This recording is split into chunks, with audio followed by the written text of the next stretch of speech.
1.6 ಲಕ್ಷ ಕೋಟಿ ರೂಪಾಯಿಗಳು. ಇದು IPOದ ಮೂಲಕ 2024ರಲ್ಲಿ ಕಂಪನಿಗಳು ಪ್ರೈಮರಿ ಮಾರ್ಕೆಟ್ನಿಂದ ರೇಸ್ ಮಾಡಿದಂತಹ ದುಡ್ಡು. 2024ರಲ್ಲಿ IPO ಫ್ರೆನ್ಸಿ ಹೇಗಿತ್ತು ಅಂತಂದರೆ, ಕೆಲವೊಂದು ವಾರಗಳಲ್ಲಿ 5-6 ಕಂಪನಿಗಳು ಲಿಸ್ಟ್ ಆದಂತಹ ಉದಾಹರಣೆಯನ್ನು ಕೂಡ ನಾವು ನೋಡಿದ್ದೀವಿ.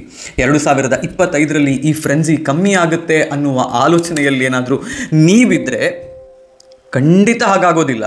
2025ರಲ್ಲೂ ಕೂಡ ಇದಕ್ಕಿಂತ ಹೆಚ್ಚಿನ ಕಂಪನಿಗಳು ಲಿಸ್ಟ್ ಆಗುವಂತಹ ಆಲೋಚನೆಯಲ್ಲಿದ್ದಾವೆ. ಕೆಲವೊಂದಿಷ್ಟು ಸೂಪರ್ ಕಂಪನಿಗಳು ಲಿಸ್ಟ್ ಆಗ್ತವೆ, ಕೆಲವೊಂದಿಷ್ಟು ಓಕೇಶ್ ಕಂಪನಿಗಳು ಲಿಸ್ಟ್ ಆಗ್ತವೆ, ಕೆಲವೊಂದಿಷ್ಟು ಅವಾಯ್ಡ್ ಮಾಡಬಹುದಾದಂತಹ ಕಂಪನಿಗಳು ಕೂಡ ಲಿಸ್ಟ್ ಆಗ್ತವೆ. ಹೀಗಿದ್ದಾಗ ಒಳ್ಳೆಯ ಕಂಪನಿಗಳು ಲಿಸ್ಟ್ ಆಗ್ತಿದ್ದಾವೆ ಅಂತ ಹೇಳಿದರೆ ಅವುಗಳ IPOಗೆ ಸಬ್ಸ್ಕ್ರೈಬ್ ಮಾಡೋದು ನಮ್ಮ ಆದ್ಯ ಕರ್ತವ್ಯ. ಒಳ್ಳೆಯ ಕಂಪನಿ ಯಾವುದು, ಒಳ್ಳೆಯ IPOಗಳು ಯಾವುದು, ಒಂದು IPOಗೆ ಅಪ್ಲೈ ಮಾಡಬೇಕಾ ಬೇಡವಾ ಅಂತ ಹೇಳುವಂತಹ ಅನಿಸಿಕೆಯನ್ನು, ಅನಾಲಿಸಿಸನ್ನು ನಾನು ಆಲ್ಮೋಸ್ಟ್ ಪ್ರತಿಯೊಂದು ಇಂಪಾರ್ಟೆಂಟ್ IPOಗಿಂತ ಮುಂಚೆ ಮಾಡ್ತೀನಿ. ಹಾಗಾಗಿ ನಿಮಗೆ ಅವುಗಳ ಅನಾಲಿಸಿಸ್ ಬಗ್ಗೆ ಅರ್ಥ ಮಾಡಿಕೊಳ್ಬೇಕು, ಒಂದು IPOಗೆ ಅಪ್ಲೈ ಮಾಡಬೇಕಾ ಬೇಡವಾ ಅನ್ನುವಂತಹ ನಿರ್ಧಾರವನ್ನು ಕೈಗೊಳ್ಳಬೇಕು ಅಂತ ಹೇಳಿದರೆ ನನ್ನ ಚಾನಲನ್ನು ಸಬ್ಸ್ಕ್ರೈಬ್ ಮಾಡೋದನ್ನು ಮರಿಬೇಡಿ. ಇಲ್ಲಿ ಬರುವಂತಹ ವಿಡಿಯೋಗಳನ್ನು ನೋಡೋದನ್ನು ಮರಿಬೇಡಿ. ಬೆಲ್ ಐಕನ್ ಬರುತ್ತೆ, ಅದನ್ನು ಕ್ಲಿಕ್ ಮಾಡಿದರೆ ಪ್ರತಿಯೊಂದು ವಿಡಿಯೋದ ರಿಮೈಂಡರ್ ನಿಮಗೆ ಸಿಗುತ್ತೆ. ಹೀಗೆ ಮಾಡಿದಾಗ ನಿಮಗೆ IPOಗಳು ಮಿಸ್ ಆಗುವಂತಹ ಚಾನ್ಸಸ್ ಕಮ್ಮಿ. ಎನಿವೇಸ್, ನಾನು ಇವತ್ತು ವಿಡಿಯೋ ಮಾಡ್ತಿರೋದು ಯಾಕೆ ಅಂತ ಹೇಳಿದರೆ, 2025ರಲ್ಲಿ ಬರುವಂತಹ ಕೆಲವೊಂದಿಷ್ಟು ಇಂಪಾರ್ಟೆಂಟ್ IPOಗಳಲ್ಲಿ ನಮ್ಮ ಅಪ್ಲಿಕೇಶನ್ಗಳು ಹೆಚ್ಚು ಆಗುವಂತಹ ಮತ್ತು ಅಲೋಕೇಶನ್ ಚಾನ್ಸಸನ್ನು ಹೆಚ್ಚು ಮಾಡಿಕೊಳ್ಳುವ ಒಂದು ಬಗೆಯ ಬಗ್ಗೆ ನಿಮಗೆ ಎಕ್ಸ್ಪ್ಲೈನ್ ಮಾಡೋದಕ್ಕೆ, ಶೇರ್ ಹೋಲ್ಡರ್ಸ್ ಕ್ಯಾಟಗರಿ ಇರಬಹುದಾದಂತಹ IPOಗಳ ಲಿಸ್ಟ್ ಮತ್ತು ಅವುಗಳ ಪ್ಯಾರೆಂಟ್ ಕಂಪನಿಗಳ ಲಿಸ್ಟನ್ನು ನಾನು ಇವತ್ತಿನ ವಿಡಿಯೋದಲ್ಲಿ ಹೇಳ್ತೀನಿ. ನೀವು ಒಂದು ವೇಳೆ ಇವುಗಳ ಪ್ಯಾರೆಂಟ್ ಕಂಪನಿಗಳ ಲಿಸ್ಟ್ ಯಾವುದು ಅನ್ನೋದನ್ನು ಅರ್ಥ ಮಾಡಿಕೊಂಡ್ರೆ, ನಾನು ಹೇಳುವಂತಹ ಒಂದಿಷ್ಟು ವಿಷಯಗಳನ್ನು ನೋಡಿದರೆ IPO ಅಲೋಕೇಶನ್ ಚಾನ್ಸಸನ್ನು ಹೆಚ್ಚು ಮಾಡಿಕೊಳ್ಳಬಹುದು. ಮೊದಲಿಗೆ ಶೇರ್ ಹೋಲ್ಡರ್ಸ್ ಕೋಟಾ ಅಂತ ಹೇಳಿದರೆ ಏನು ಅನ್ನೋದನ್ನು ಅರ್ಥ ಮಾಡಿಕೊಳ್ಳೋಣ. ಒಂದು ಕಂಪನಿ IPOವನ್ನು ಹೊರತರುತ್ತೆ ಅಂತ ಹೇಳಿದರೆ ಅದಕ್ಕೆ ಒಂದು ಪ್ಯಾರೆಂಟ್ ಕಂಪನಿ ಅಂತ ಇರಬಹುದು.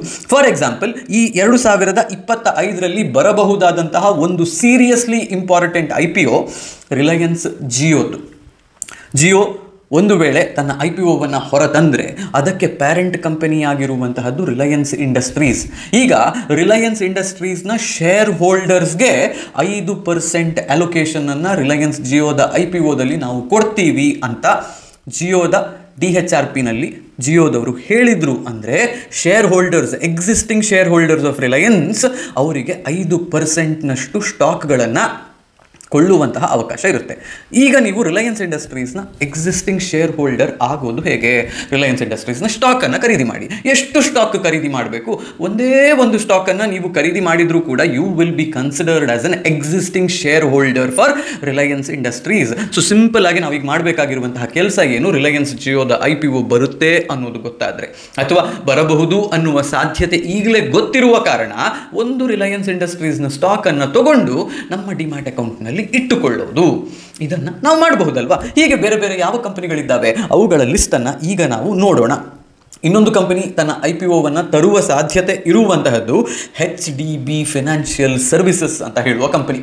ಇವರ IPOದ DHRP ಫೈಲ್ ಮಾಡಿ ತುಂಬ ಟೈಮ್ ಆಗಿದೆ, ಇನ್ನೂ ಬರುತ್ತೆ, ನಾಡಿದ್ದು ಬರುತ್ತೆ ಅಂತ ಹೇಳುವಂತಹ ಸುದ್ದಿ ಬರ್ತಾ ಇದೆ. ಬಂದಾಗ ಅದರ ಅನಾಲಿಸಿಸ್ ನಾವು ಮಾಡೋಣ. ಬಟ್ ಇದರ ಪ್ಯಾರೆಂಟ್ ಕಂಪನಿ ಯಾವುದು ಅನ್ನುವ ಪ್ರಶ್ನೆಯನ್ನು ನೀವು ಕೇಳಿದರೆ HDFC ಬ್ಯಾಂಕ್ ಇದಕ್ಕೆ ಪ್ಯಾರೆಂಟ್ ಕಂಪನಿ ಆಗಿರುತ್ತೆ.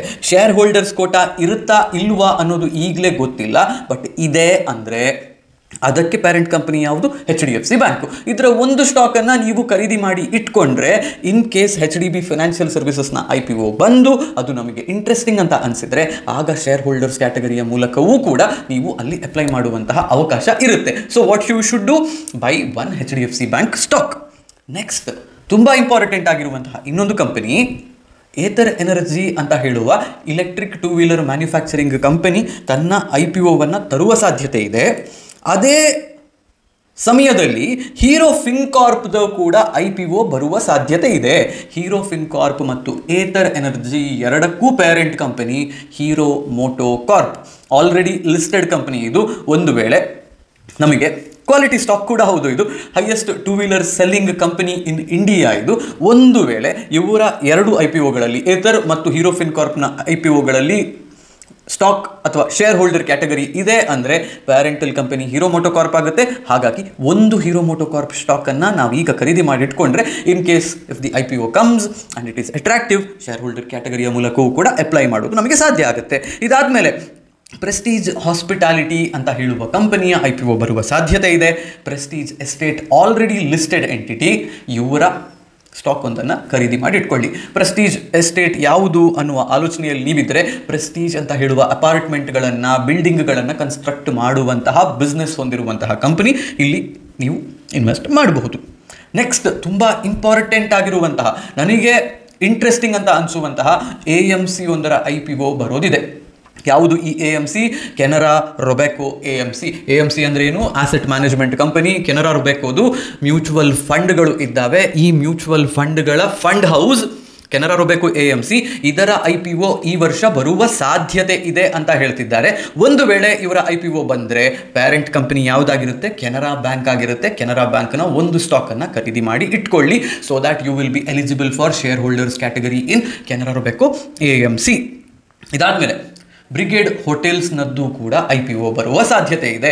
ಬ್ರಿಗೇಡ್ ಹೋಟೆಲ್ಸ್ ಬಂತು ಅಂದರೆ ಅದಕ್ಕೆ ಪ್ಯಾರೆಂಟಲ್ ಕಂಪನಿ ಯಾವುದು? Brigade estate. ಬ್ರಿಗೇಡ್ ಎಸ್ಟೇಟ್ ಅಂತ ಹೇಳಿದರೆ ಯಾರು? ಬ್ರಿಗೇಡ್ ಅಂತ ಹೇಳಿಕೊಂಡು ಅಪಾರ್ಟ್ಮೆಂಟ್ಗಳನ್ನು, ದೊಡ್ಡ ದೊಡ್ಡ IT ಕಾರಿಡಾರ್ಗಳನ್ನು ಸೆಟಪ್ ಮಾಡುವಂತಹ ಕಂಪನಿ ಇದು.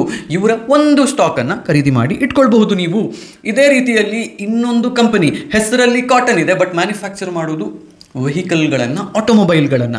ಗ್ರೀವ್ಸ್ ಎಲೆಕ್ಟ್ರಿಕ್ ಮೊಬಿಲಿಟಿ ಅಂತ ಹೇಳುವ EV ಕಂಪನಿಯೊಂದರ IPO ಬರುವ ಸಾಧ್ಯತೆ ಇದೆ.